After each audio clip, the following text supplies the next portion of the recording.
Hello friend, আজকে আমি একটা সিনারি ড্রয়িং করব। ড্রয়িংটি করার সময় যে কালারগুলি ব্যবহার করব সেই কালারগুলি কালার প্লেটের উপর নিয়ে নিচ্ছি। কালো এবং সাদা কালারটিকে মিক্স করে আমি বানিয়ে দিচ্ছি আকাশ।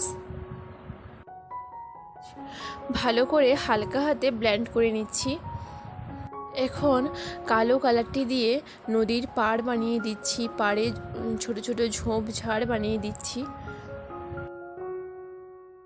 আকাশের রঙটা অনেক হালকা হয়ে গেছে, তো আবারও কালো আর সাদা রঙটি দিয়ে আকাশের রঙটা একটু ডিপ করে নিচ্ছি। কালো রঙটি দিয়ে পুরো নদীর পাড়টাকে কালার করে কভার করে দিচ্ছি।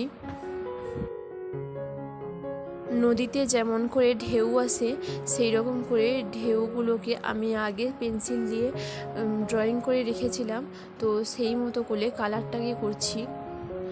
সাদা কালারটি দিয়ে আকাশের উপর মেঘ এঁকে দিচ্ছি।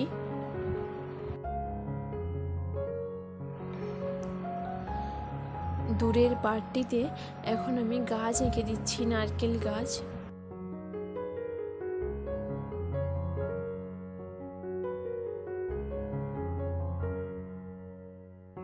নদীটা একটু কালারফুল করার জন্য হলুদ কালারটি দিয়ে দিচ্ছি।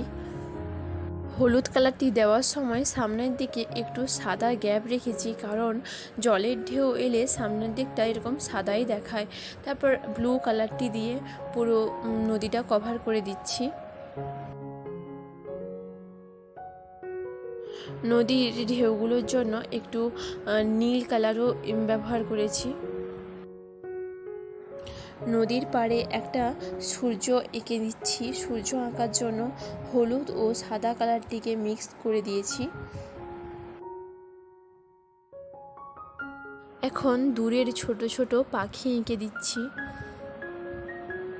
চারপাশে টেপটিকে তুলে নিয়ে ড্রয়িংটিকে কমপ্লিট করলাম।